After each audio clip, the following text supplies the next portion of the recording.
fear of God by their conduct, their manners, their deeds, and their words.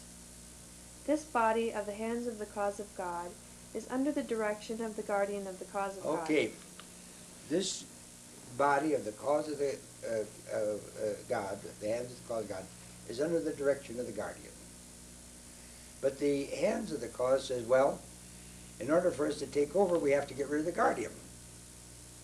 Then we don't have to be under his direction. What a logic. All they had to do is get rid of the guard dog in order to rob the factory, you know. And this is what they did. They robbed the till. They took over the coop, which we'll get into in a little bit. All right, go ahead. What verse are you on? All right. The second. Okay. He must continually urge them to strive and endeavor to the utmost of their ability to diffuse the sweet savors of God, to guide all the peoples of the world. For it is the light of divine guidance that causeth all the universe to be illumined. To disregard, though it be for a moment, this absolute command, which is binding upon everyone, is in no wise permitted, that the existent world may become even as the Abha paradise, that the surface of the earth may become heavenly, that contention and conflict amidst peoples, kindreds, nations, and governments may disappear, that all the dwellers on earth may become one people and one race, that the world may become even as one home. Should differences arise, they shall be amicably and conclusively settled by the Supreme Tribunal, that shall include members from all the governments and peoples of the world. All right, now the Supreme Tribunal is a institution that is soon to be set up. It's a world court. The Tsar, when he set up The Hague, was intending to set up the Supreme Tribunal, a world court. And of course, he didn't proclaim Baha'u'llah and it fell. Shoghi Effendi, when he set up his International Baha'i Council, he said by 1963 that this should become a world court. That the International Baha'i Council would become a world court in 1963. He said then, but he appointed all the members of that. And then he says that the, after he has put all the members in it, that after it became a world court, then the members would be elected. And then after that, it would finally blossom into the Universal House of Justice. And that would be at the end of the century. But the hands of the cause of God, with their mischief, aborted this International Baha'i Council. And that is so they could do away with the guardian who was the head of this International Baha'i Council that was to become the guardian, that was the guardian of the cause of God. And this is how they got rid of the guardian of the cause of God, by aborting this Shoghi Effendi's International Baha'i Council. And in the place of this becoming a world court, according to what Shoghi Effendi had already decreed on Mount Carmel in 1963, they said, we would just skip this International Tribunal and we set up a Universal House of Justice. Well, a little later on in this Will and Testament, we're going to see the criteria for a Universal House of Justice and know how could they have set up a Universal House of Justice. It was just absolutely ridiculous. This International Tribunal will come about right after this great catastrophe, probably next year.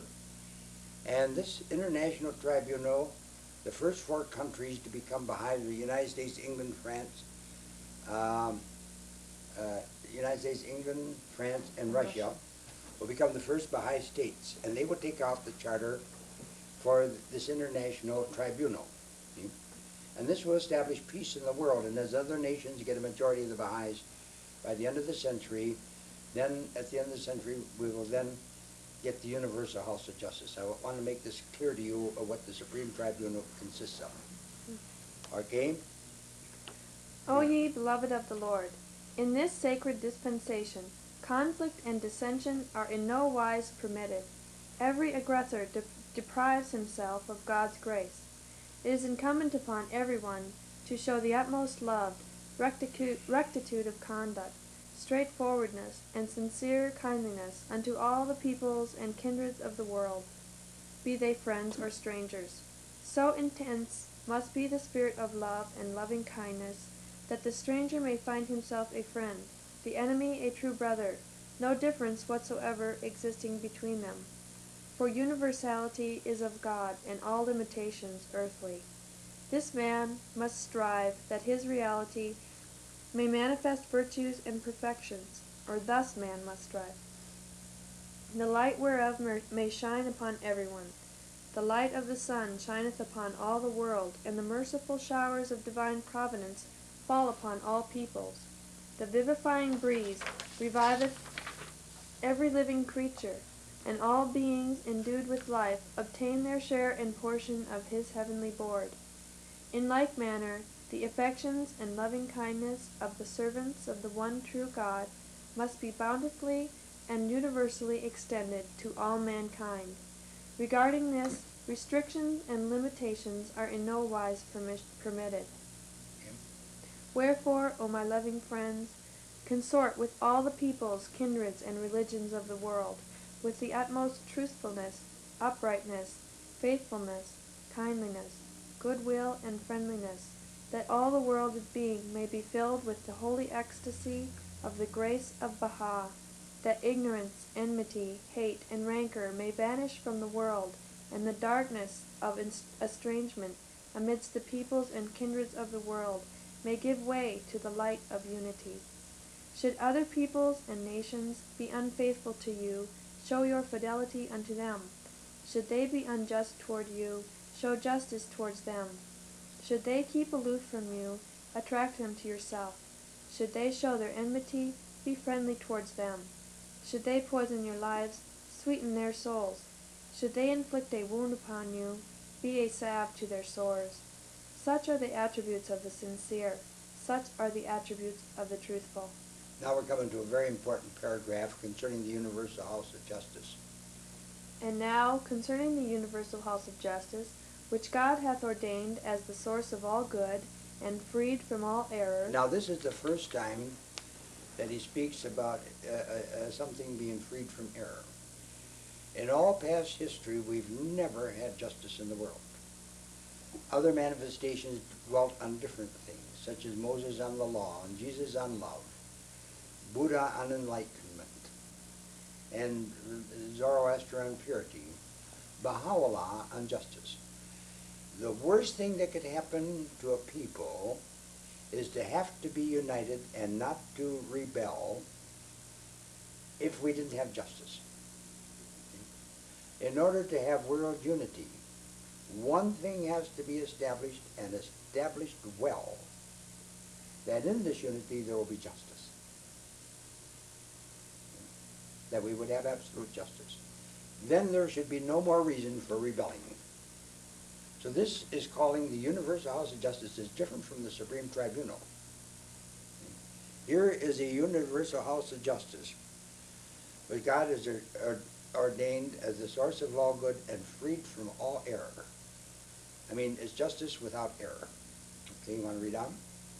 It must be elected by universal suffrage. Universal means all over the world. That is, by the believers. Also, when it's elected all over the world, they have to be Baha'is. Go ahead. Its members must be manifestations of the fear of God, and day springs of knowledge and understanding, must be steadfast in God's faith, and the well-wishers of all mankind. By this house is meant the universal house of justice. That is, in all countries a secondary house of justice must be instituted. All countries. The covenant-breaking Baha'is went about in 1963 to elect what they call a universal house of justice. But a few countries elected it. None from behind the Iron Curtain or behind the bamboo curtain participated in this. And none of them had a secondary house of justice. You want to read on? In all countries a secondary house of justice must be instituted, and these secondary houses of justice must elect the members of the universal one. There was not a single Baha'i country in the world, and there was not a single secondary house of justice. They elected it by national spiritual assemblies, which were not houses of justice. Bogus as a $9 bill. bogus, as bogus can be. All right, go ahead. Unto this body all things must be referred. It enacteth all ordinances and regulations that are not to be found in the explicit holy text. Okay, one of the things that they are not be able to regulate or to do with, and that are the things that are in the explicit holy text. They can't change a word of this. But that phony universal house of justice that they elected said the guardianship came to an end. They separated themselves from the guardianship. But it's already been explicitly stated that there would be guardianship. David, God said unto David and unto Nathan and unto Solomon that this Davidic kingship would last forever. And they said it came to an end. It didn't come to an end. They just hijacked the Baha'i faith. And the people were asleep at the switch, so to speak. Everybody, all the Baha'is had this book in their hand when they did this. How could they allow this to happen when it's so clear? Dead meat. Dead meat is right. Baha'u'llah said that the carrion would be preyed upon by a ferocious beast in the Agan. All right, go ahead, read on. By this body all the difficult problems are to be resolved, and the guardian of the cause of God is its sacred head and the distinguished member for life of that body. These covenant breakers don't have a guardian at the head of their universal house of justice. How can they have a universal house of justice? How can they have a body without a head? You can't have a head without a body or a body without a hip. Both have to exist. With the passing of Abdu'l-Baha, an embryonic guardian, an embryonic universal house of justice existed at that time. And when all the nations become Baha'is, it will become a universal house of justice with a guardian at its head. And without the guardian at its head and without it being elected by secondary houses of justice, what they have is a bogus whatever they have. It's a republic. It's a ridiculous.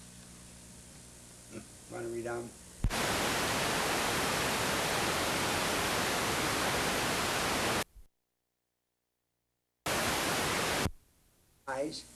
It will become a universal house of justice with a guardian at its head. And without the guardian at its head and without it being elected by secondary houses of justice, what they have is a bogus whatever they have. It's a republic. It's a ridiculous. Want to read on? Should he not attend in person its deliberations, he must appoint one to represent him.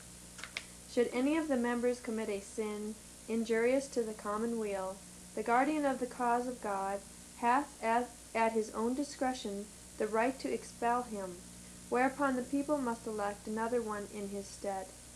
This house of justice enacteth the laws, and the government enforceth them. The legislative body must reinforce the executive. The executive must aid and assist the legislative body, so that through the close union and harmony of these two forces, the foundation of fairness and justice may become firm and strong. Okay. In other words, the executive is the guardianship and the hands of the faith in his institution, just like we have the president and his cabinet today, and then we have the Congress. These two bodies. We only have two branches of government, where the United States has three. It is the legislative, the executive, and the judicial. But the universal house is the legislative and the judicial. Okay. Okay, that all the regions of the world may become even as paradise itself. O Lord, my God, assist thy loved ones to be firm in thy faith, to walk in thy ways, to be steadfast in thy cause.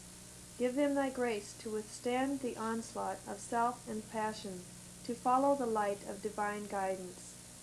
Thou art the powerful, the gracious, the self-subsisting, the bestower, the compassionate, the almighty, the all-bountiful. O friends of Abdu'l-Baha, the Lord, as a sign of his infinite bounties, hath graciously favored his servants by providing for a fixed money offering, hukuk, to be dutifully presented unto him, that though he, the true one, and his servants have at all times been at all times independent of all created things, and God verily is the all-possessing, exalted above the need of any gift from his creatures. This fixed money offering, however, causeth the people to become firm and steadfast, and draweth divine increase upon them. It is to be offered through the guardian of the cause of God, that it may be expended for the diffusion of the fragrances of God, and the exaltation of his word, for benevolent pursuits, and for the common weal. All right, now this is very, very important. This money offering called the hukuk, or the money offering to God, hukukilan. The hukuk is to be offered to the guardian. We have two branches of government here. We have the legislative and judicial, and we have the executive, the guardian. So that the guardian may be independent of the legislative for funds. The legislative, which will be a world government, will have the right to tax. But if let us say the legislative branch, after this is set up, decides to say, well, we'll just starve the guardian out, we won't give him any money to carry out his business, you know. And then they could do as they please, just starve him out. So God has fixed a money offering to be given to the guardian to carry out the executive thing, which is the diffusion of the sweet fragrances of God. The covenant-breaking hands had their eye on this money that was to be paid to the guardian. So after they separated themselves from the guardian, they had the hukuk paid to them. And when they set up that phony Universal House of Justice in 1963, this House of Justice collects the hukuk. Okay? So we have a Baha'i gate on our hands. We have the pilfering with the money that is to be paid to God through the guardian, stolen, hijacked, embezzled, a felony that is punishable in a court of law. And I intend to institute this action.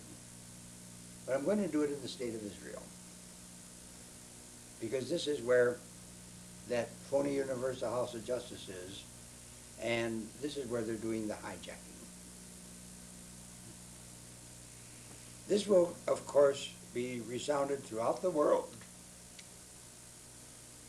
It'll be something like the PTL ministry debacle, and how the various religions are now fighting. You wonder, well, why would I do something like this? Well, why did Jesus go into the temple and overturn the money tables, and he took a whip and beat them and drove those out of the temple? He says, you've turned my Father's house into a den of thieves. And this is exactly what the covenant-breaking hands have done. They've turned the house of God into a house of thieves. They have stolen the money. They took over the faith to steal the money, to take over the authority. They know what the Will and Testament said. Everybody in the faith knows what the Will and Testament says. But they saw that the Baha'is didn't give a darn. They didn't read the Will and Testament. And they, like Baha'u'llah said, wherever the carrion is, and carrion means rotten meat. They're not only dead, but rotten already, like Lazarus. He's rotted in the grave. Wherever this carrion is, he said, the ferocious beast, and this is the hands of the faith, that assembled and took over. And this is the reason for going through this Will and Testament. God instituted this and predicted that this would come about. He said that they would reverse what is written in the Will and Testament. And one of the things that they reversed is where it says the hands should protect the faith. The hands named the guardian as a covenant breaker. And in the previous pages that we didn't read here in this Will and Testament, it said that we must avoid entirely the covenant breakers. Well, instead of the followers of Baha'u'llah to investigate for themselves to see if he was a covenant breaker, they took the word of the hands for it. And no place does it say that the hands have the authority to determine who is or who isn't a covenant breaker. And Shoki Effendi says that only the guardian can determine who is a covenant breaker. But they said that the guardian was a covenant breaker, and then they explained why. He says, because he's the guardian of the cause of God.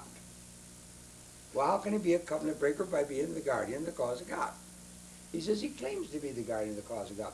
Just like they nailed Jesus to the cross because he claimed to be the Messiah. No. He didn't do anything wrong. He didn't break any provision of the covenant. He just explained that he was Abdu'l-Baha's son and that he was appointed by Shoki Effendi. And these are the two criteria, and there's only two in which we can determine who is a guardian. Is he a son, and is he appointed? We don't look to see if he has two left feet, or he parts his hair on the wrong side, or he's hunchback, or he's black, or if he's something else. All we look at to see if he's a son, and that he's appointed by the previous guardian. And Masonry fulfills both of these provisions. But there's a reason that God allowed this to happen. And that is, it's a test to the people, to show them that they were all asleep. And these people are going to go into the fire, and they're going to suffer for this, however. Jesus said that iniquities must come, but woe betide them by whom they come. And he was talking about Judas here, the betrayal. So here we had the betrayal of the cause by those that Shoki Effendi appointed as the hands to help him in his work. But God allowed this to happen now, because maybe somewhere down the line after the kingdom is established, some 100 or 500 years down the line, that some hands or somebody gets around and they say, well, I've come up with a clever scheme to take over this kingdom, you know what I mean? We just say that the guardianship come to an end, and everybody will believe us, and we'll take over the cause. Well, if they was able to do it now, they would be able to do it 500 years down the road, you know? So God set a little trap for him. He let this happen, and then he's going to let these people go into the fire to show the punishment for doing this. So once this kingdom established, that this would never happen again. And now how do I know that this is a test? I met with the guardian in 1963, or 1961, in Washington, D.C. And I spent about a week and a half with him. There were several other friends went with me from Missouri. And we had a very enjoyable time, and he explained a lot of things to us that were very, very important. And among the things that he explained to us, he said that you people that have been firm in the covenant, that have stuck to the principles of the Will and Testament here, that accepts the continuation of the guardian, he said, this is, he says, you people have passed this test. He says, the mass of the Baha'is have not passed this test, he says. But once this test is passed and the world accepts this will never happen again. We'll never have this test again, because this, once and for all, shows that the guardianship doesn't come to an end. This is the purpose of the test. And in the Quran, Muhammad says, do you think that when you say that you believe that God will leave you alone and not put you to test? And all of the things that happen to us are tests. And when these tests comes, it's not a neon sign flashing in and out saying that this is a test. Either you know the Will and Testament and you go according to it and pass the test, or you have a pure heart and pass the test. Otherwise, or you may not know it, or you don't have a pure heart and you don't pass the test. But then he said, and how I know that this is a test, he said, there's going to be another test. He said, the next test is going to be a little different from this one. He says, you know that there will be a guardian, but you won't know who he is, or which one he is. So, also he talked for a while, and he told us that he had made a medallion. which was a nine-pointed star, a golden nine-pointed star, and each of the points of the star he had studded with a diamond, and he attached it to a gold chain of 18 links. And he made it for Shoghi Effendi, the guardian, so that when he was in procession, like at the funeral of the Ben Gurion, that the people would know that he's the guardian of the Baha'i faith. In Ben Gurion's funeral, Shoghi Effendi led the procession because he was the head of a world religion. The others attending, such as cardinals and bishops and other things, were not the heads of state. The Pope didn't attend, in other words, you know what I mean? But Shoghi Effendi was the only one that was head of a religion, so the Israeli government placed him in the head of the procession. But Shoghi Effendi was dressed in a business suit. He wore a fez, and the others had beautiful robes, and they were flowing, and they had all kinds of regalia and artifacts and all kinds of things to designate who they were. And the people was wondering, who is this little short fellow dressed in a business suit leading this procession when all these here great other prelates were following? Mason Remy said that he walked directly behind the guardian, and he was quite tall, 6'6", and he had his elbows akimbo to keep the other prelates from passing and getting ahead of the guardian. He held them back, you know, whenever they tried to pass him up. So he said that he decided to make this medallion, but he says he never found an occasion to give it to Shoghi Effendi. And we asked him, well, what you going to do with it? He said, well, I don't think that I'll ever wear it. He says, I've had it on several times. He says, I will, he says, when I, after I die, he says, the one that you see having this medallion, you will know that he is the next guardian. So we asked him, is this how you're going to appoint your successor? He says, no. And naturally, you can't appoint a successor in this manner because it has to be a son and it has to be an appointment, you know. So he said, no, that isn't how he's going to appoint him. But he says, he just told us that when you see him having this medallion, you know that he is the guardian. And then he proceeded to appoint a number of people to be the guardian. The first thing he did was to institute another International Baha'i Council. The first one that Shoghi Effendi made died in embryo, as I had already explained. So he sets up an International Baha'i Council, and he appoints all the members, but he called them vice presidents. Vice president number 1, vice president number 2, just like in a bank, you know what I mean? And the one that's at the top of the list is the most important. And he says if he should happen to die in a common catastrophe, because we're coming to the catastrophe season, some of these vice presidents who die, the one that's the highest on the list would be the succeeding guardian. And he'd also appointed Joe Marangello in a letter sometime before that to be the successor, but he says he shouldn't open it until he died. And then they got into a fight. So he disbanded that International Baha'i Council, and that died in embryo. It never materialized. So then he appoints another International Baha'i Council. This time he calls them the elders, and he had 24 of them. Elder number 1, elder number 2, 23, 20, you know, up to 24. And he says if he should happen to die in a common catastrophe, and the highest one on that list of elders would be the succeeding guardian. Well then, a few years later after that, in 1966, he expelled the administration out of the Baha'i faith that Shoghi Effendi had set up. He says it doesn't have its roots in the Baha'i faith, and he says that it was established by Shoghi Effendi, so he's a guardian, he can expel it. And this set all of the friends on end, because they had the misconception that the administration of Shoghi Effendi was the Baha'i faith. Just like the apostles of Jesus, at the time of the crucifixion, thought that he was the Messiah that was going to establish the Jews over all the rest of them. And they all became disbelievers.